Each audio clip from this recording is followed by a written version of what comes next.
Nigel Farage.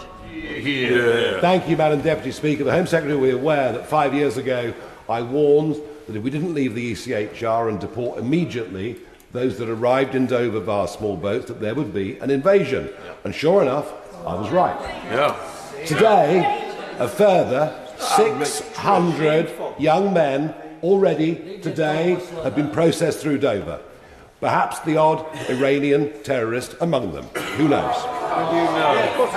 How do you know? Does the Home Secretary accept How do you know that their policy of smash the gangs is a complete and total failure? And if that's the case, why should we believe anything else they said today? Before we go any further, do me one quick favor. Hit that subscribe button. More than 98% of you watching aren't subscribed yet, and it costs you absolutely nothing. Not a penny. Go on, have you subscribed? Thank you. The Honourable Member, no one should be making these dangerous boat crossings. They undermine our border security and they put lives at risk. Criminal gangs who are organising these dangerous boats are making a fortune, profiting from these dangerous boat crossings. And that's why we need counter-terrorism style powers to be able to go after the gangs. That is the opportunity for him and his party to vote for those counter-terrorism powers tonight so that we can strengthen our border security. Previously, he and his party voted against those counter-terrorism powers. This week in the House of Commons wasn't just another political squabble. It was a full-blown eruption. The kind that rattles the whole building like a dodgy boiler in a council flat at 3 a.m. The tension was already thick enough to slice with a butter knife. And then, completely out of nowhere, Nigel Farage stood up and triggered one of the most explosive parliamentary showdowns we've seen in years. He barely took a breath before the fireworks began. He rises, straightens his jacket like he's auditioning for the role of angriest man in Westminster, locks eyes with the Deputy Speaker, who already looks like she wants a refund on her entire career, and launches straight into it. "Madam Deputy Speaker," he bellows, voice booming across the chamber, "this Labour government refuses to deport illegal migrants. They refuse to stop the boats, and today, once again, they've allowed hundreds to cross the channel with no consequence." Boom. Detonation. Chaos.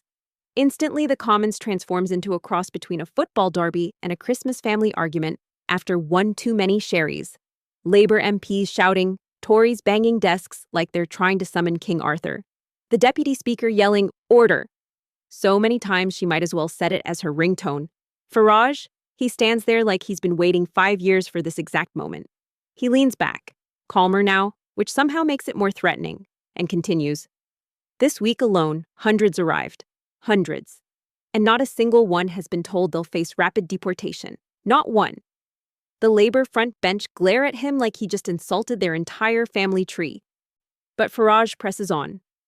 "You promised control." He points across the chamber with a theatrics Shakespeare would applaud. "You promised border security. You said the boats would stop. And yet here we are. More crossings. Overflowing processing centers. And still no plan to remove illegal arrivals." The atmosphere crackles.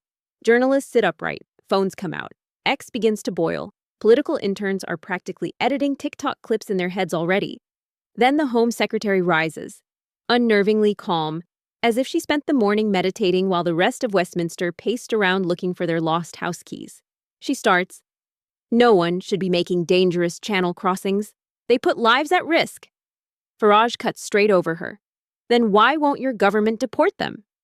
Why are we rewarding dangerous behavior with hotel rooms and endless appeals?" More uproar, more shouting. The Deputy Speaker, barking Farage's name like a teacher losing control of Year 9.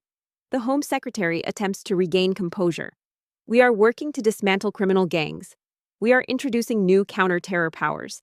And tonight your party will have an opportunity to vote for them."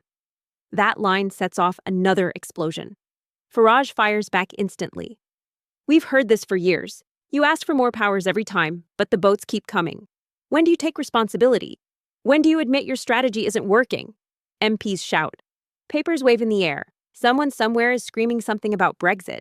It's a circus. Lions, fire breathers, and that one creepy clown no one trusts. And then Farage unleashes his final blow. The British public were promised border control, promised that illegal arrivals would be sent back. Instead, your government has turned Britain into a magnet for dangerous crossings. What do you say to families who've lost faith in the system?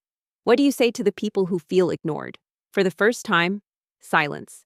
A rare, eerie stillness. Even the deputy speaker freezes mid-gavel. Because deep under all the theatrics, Farage hit a nerve. The truth is, ordinary British people are frustrated.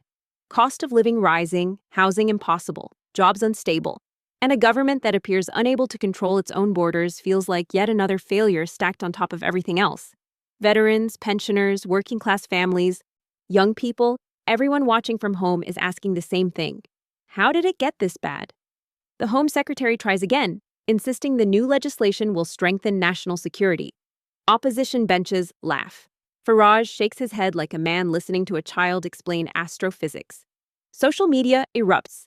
TikTok edits of Farage shouting, "Deport them," go viral in minutes, backed by dramatic storm sounds. On X, left-wing accounts accuse him of fear-mongering. Right-wing accounts worship him like he's Churchill reborn. Commons erupts, trends across the UK. Outside Westminster, protests flare up within hours. Placards everywhere, reporters dodging rain, police forming lines, classic British political chaos. Internationally, Europeans joke about British mayhem. Americans call it another border crisis. Australia throws in commentary because apparently everyone is subscribed to the UK's political soap opera. Back in the chamber, tensions peak, Farage red-faced and fiery. The Home Secretary channeling her inner Thatcher. Labour calling Farage dangerous. Tories calling Labour weak. SNP shouting something about Scotland, probably wanting no part of this drama. Then it comes. The line that shuts the entire Commons down. Farage leans forward and roars, "If you cannot control our borders, if you cannot deport illegal arrivals, if you cannot keep the promises you made, then why should anyone believe a single word your government says?" Silence. Absolute spine-tingling silence.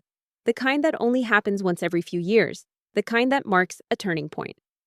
Because whether you love Farage or despise him, that question is sitting in the minds of millions.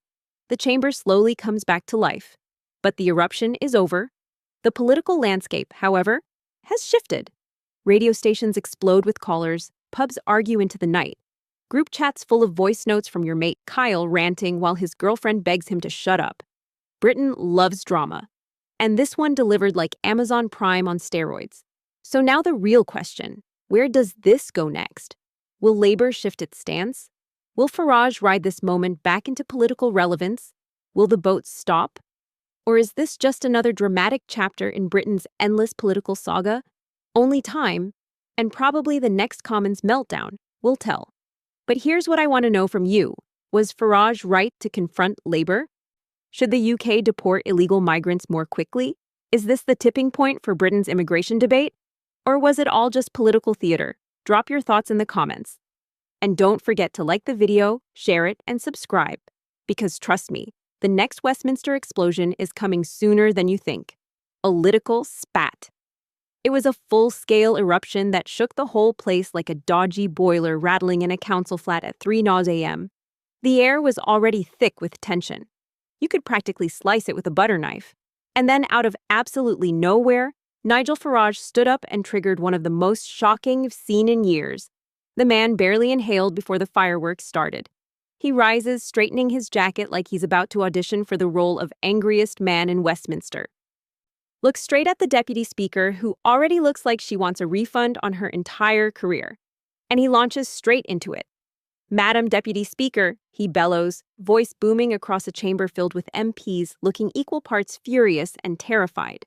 This Labour government refuses to deport illegal migrants. They refuse to stop the boats. And today, once again, they've allowed hundreds to cross the channel with no consequence.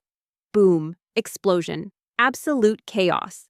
Suddenly, the chamber turns into something between a football derby and a family Christmas argument after too many sherries. Labour MPs shouting at him, Tories banging the desks like they're trying to summon King Arthur. The deputy speaker shouting orders so many times she might as well set it as her ringtone, and Farage. He doesn't blink. He stands there soaking it up like a man who's waited 5 years for this exact moment. He leans back in calmer now, which somehow makes it even more threatening, and continues this week alone. Hundreds more arrived. Hundreds. And not one of them. Not a single one has been told they'll be deported quickly. Not one. The Labor front bench stare at him like he's just insulted their entire family lineage. But the man presses on. "You promised control," he says, pointing across the chamber with that dramatic flair that could make Shakespeare jealous. "You promised border security. You said the small boats would stop. Yet here we are, more crossings today, more processing centers overflowing, and still no clear plan to remove people who arrive illegally." The whole room crackles. Journalists in the press gallery sit up in their chairs. Phones get lifted. X, begins to quietly boil. TikTok clips are already being imagined by every political intern in the building. In the middle of the uproar, the Home Secretary finally rises. She's calm, eerily calm, like someone who spent the whole morning meditating while the rest of Westminster is pacing like they've lost their house keys. She begins with, "No one should be making dangerous channel crossings. They put lives at risk and empower criminal gangs." But Farage cuts in, raising his voice over the chorus of MPs. "Then why won't your government deport them? Why are we rewarding dangerous behavior with hotel rooms and endless appeals?" More uproar. The deputy speaker shouts, "Mr. Farage, you must allow the Home Secretary to respond." The Home Secretary, still collected, still trying to look like the adult in a room full of toddlers fighting over crayons, says, "We are working to dismantle these criminal gangs. We are introducing new counter-terror powers. And tonight your party will have an opportunity to vote for those powers." And that line sends the chamber into an